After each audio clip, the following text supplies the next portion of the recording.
Depuis novembre 2020, Paul Elrarat a rejoint les grosses têtes diffusées sur RTL. L'ancien maître de midi s'est particulièrement lié d'amitié avec l'une des sociétaires de l'émission. Mais de qui s'agit-il? Télé, radio, livre.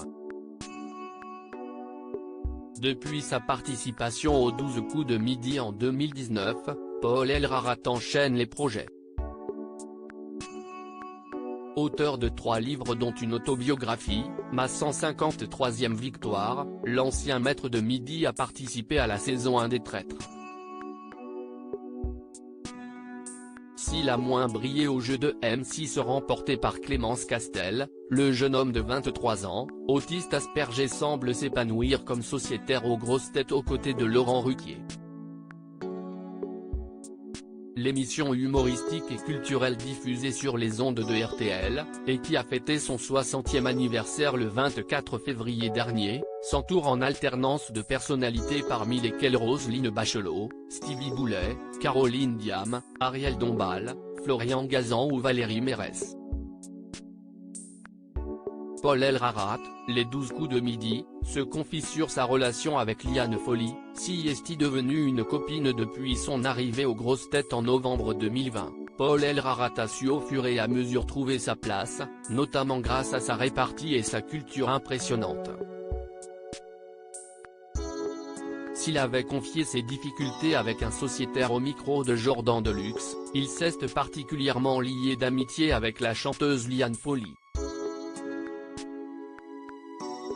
Si est devenue une copine parce qu'elle a fait preuve de compréhension, de tolérance et de chaleur humaine que je ne saurais renier, a-t-il confié en exclusivité à Télé Loisirs.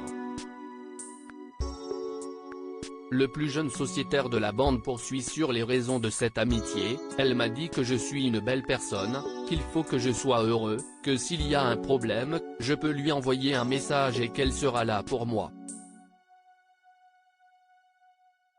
Si ce qu'un ami ferait et j'ai envie de lui donner ma confiance, de l'importance et de lui laisser une place de ma vie. Un documentaire sur Paul Elrarat bientôt sur RMC Story. Celui qui a remporté près de 700 000 € de gains aux 12 coups de midi a été suivi par des caméras pendant plusieurs mois dans le cadre de ses différents projets professionnels et là où il vit, chez ses parents à Grenoble. Auprès de Télé Loisirs, il en a dit plus sur les raisons qui l'ont poussé à participer à ce documentaire intitulé Paul Elrarat, les victoires d'un autiste Asperger. J'avais le désir de montrer et de faire comprendre aux autres comment je fonctionnais.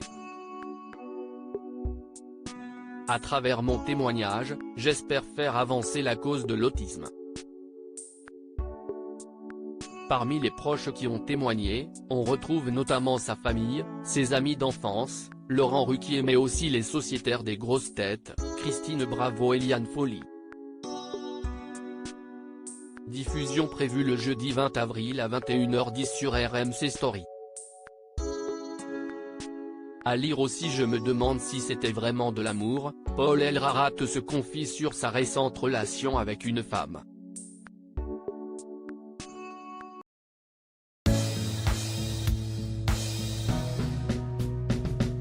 But there's all times through the rough times I think